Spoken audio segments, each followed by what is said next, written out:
Mars 2022 déjà. Waouh, que le temps passe vite. Mars est un mois dédié à la femme, ceci en raison de la célébration de la Journée internationale pour la lutte du droit des femmes qui se tient le 8 mars de chaque année. Moi, à ma petite échelle, j'ai choisi de marquer le coup en célébrant l'œuvre littéraire afro-féminine.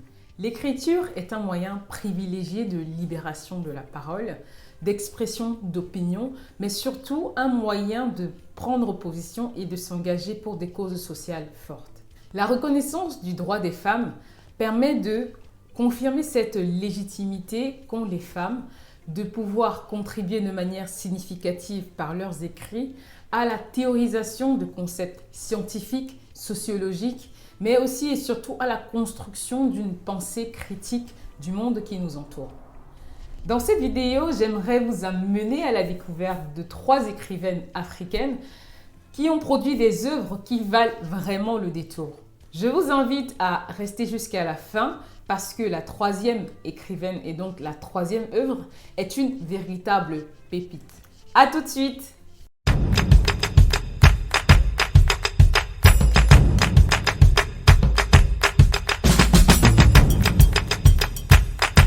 Salut à tous, bienvenue sur cette chaîne Nyongo Afro où on parle du quotidien des femmes noires, des femmes africaines dans le but de s'informer, s'inspirer, s'élever, mais surtout tordre le cou au tabou.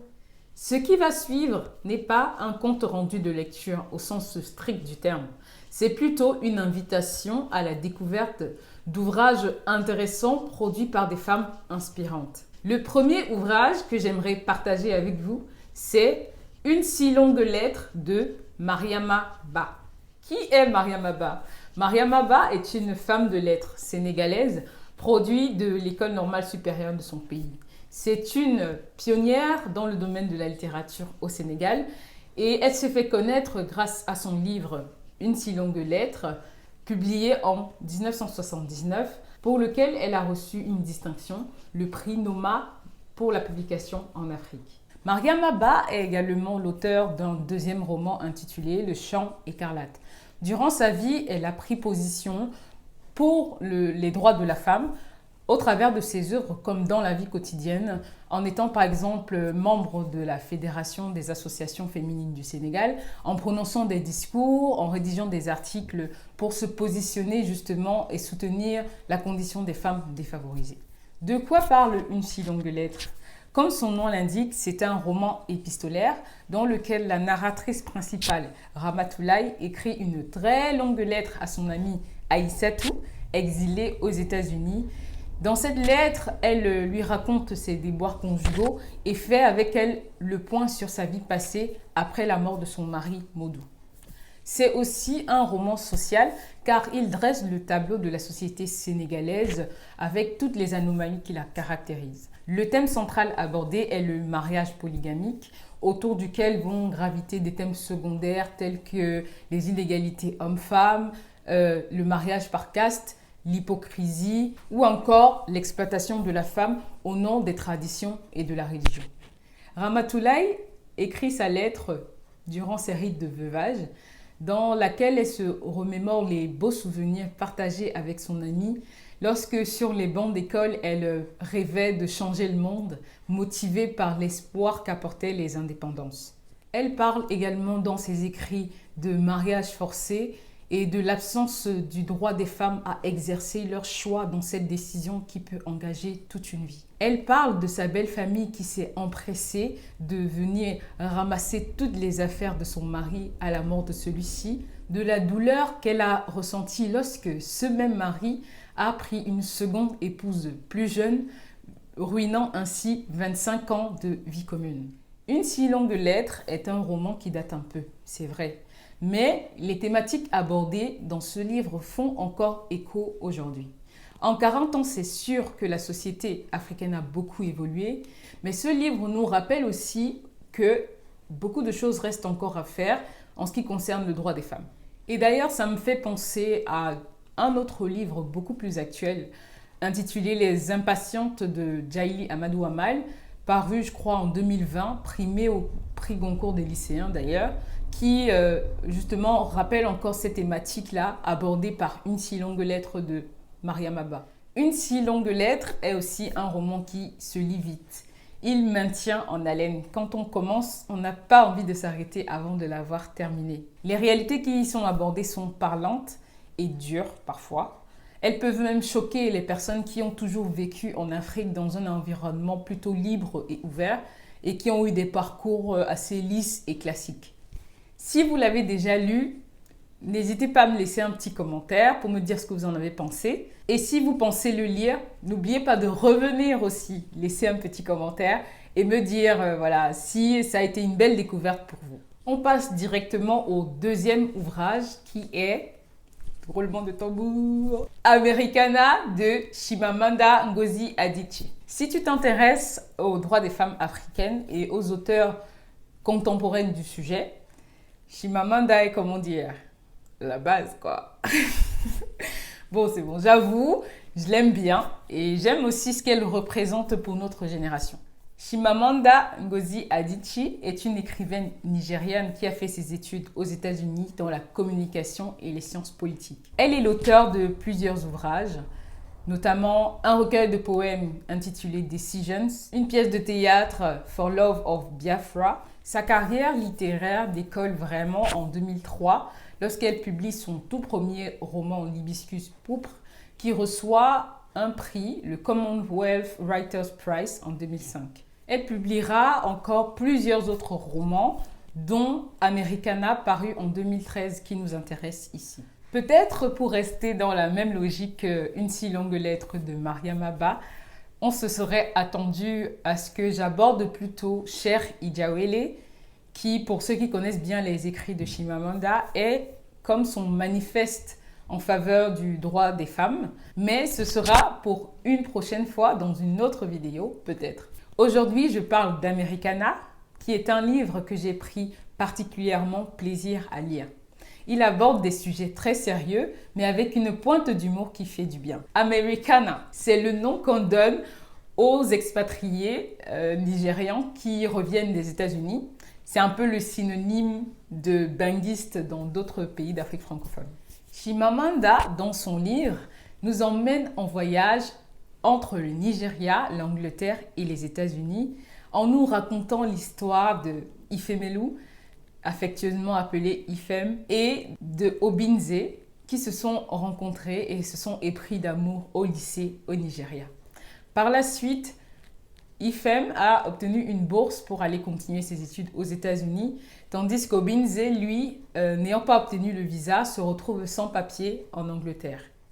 Ifem sera confronté dans son parcours à la pauvreté, aux discriminations, au racisme, jusqu'à ce qu'elle devienne la première blogueuse en matière de race aux États-Unis. On peut observer à travers le récit de sa vie un contraste entre, d'un côté, la société nigériane, fortement marquée par une structure patriarcale, et d'un autre, la société américaine dans laquelle elle va évoluer plus tard, où la force et la détermination dont elle fait preuve pour s'en sortir sont perçues comme une marque de féminisme.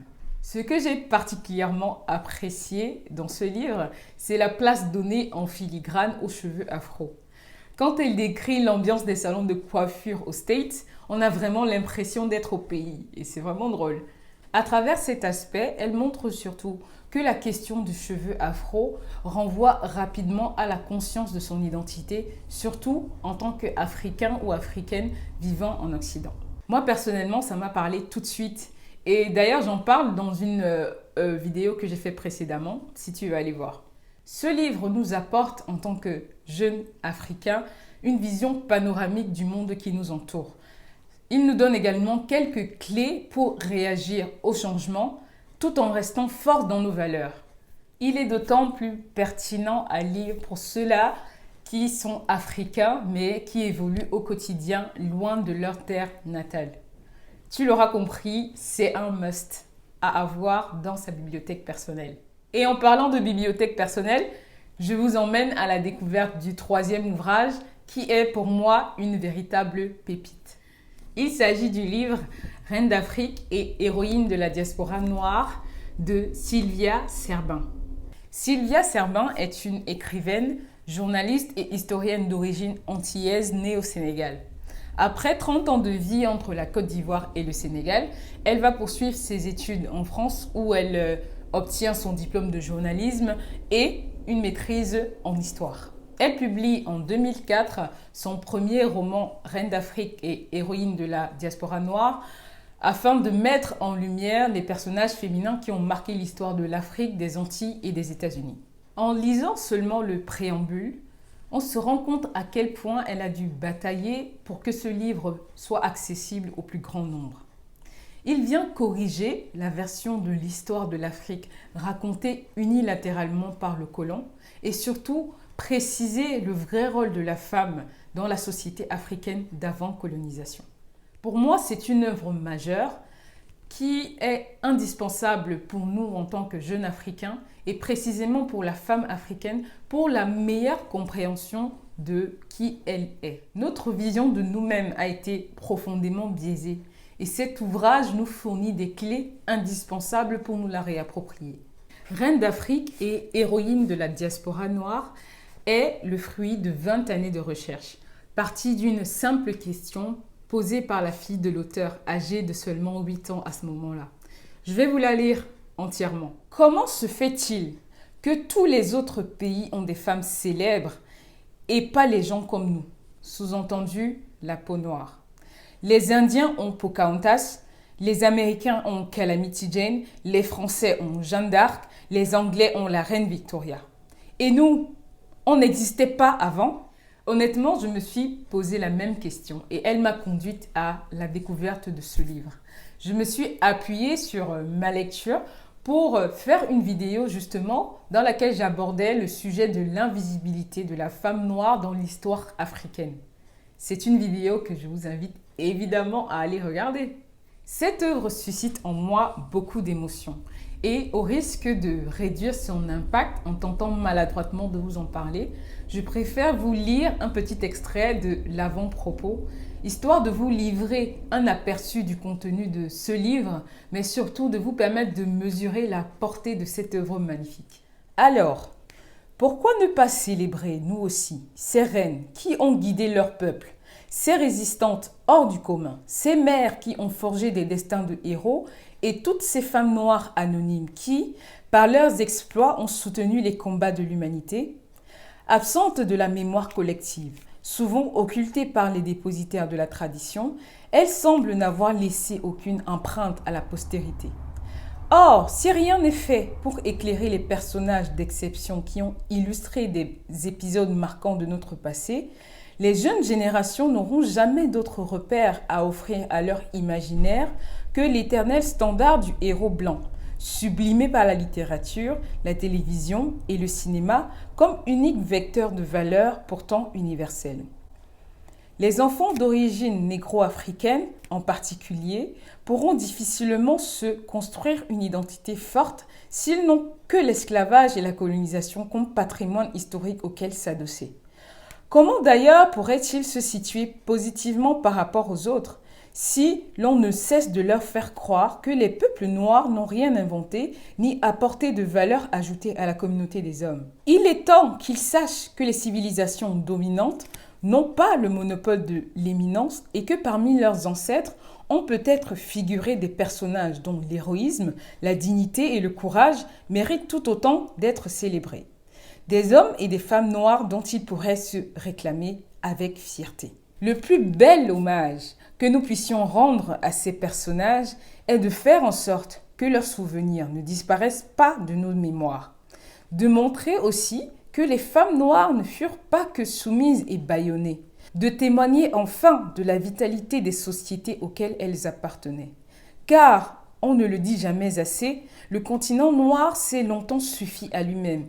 Ces peuples ignoraient la faim et ces richesses ont contribué à la prospérité des civilisations les plus avancées. Ainsi en a-t-il été de l'or de l'ancien empire du Mali qui, charrié par les caravanes du commerce transsaharien, a irrigué des siècles durant les circuits monétaires des grandes cours d'Europe et du monde méditerranéen. Et ce, bien avant l'arrivée des premières caravelles portugaises sur les rivages africains. Après la lecture de cet extrait, je ne sais donc quoi vous dire d'autre si ce n'est achetez ce livre, lisez-le. Ce n'est pas de la pub, je ne connais pas l'auteur personnellement, mais je salue ce travail remarquable légué à la postérité. Cette vidéo est maintenant terminée. Je te remercie pour ton attention. N'hésite pas à me dire en commentaire lequel de ces 3 livres tu as déjà lu ou que tu aimerais lire.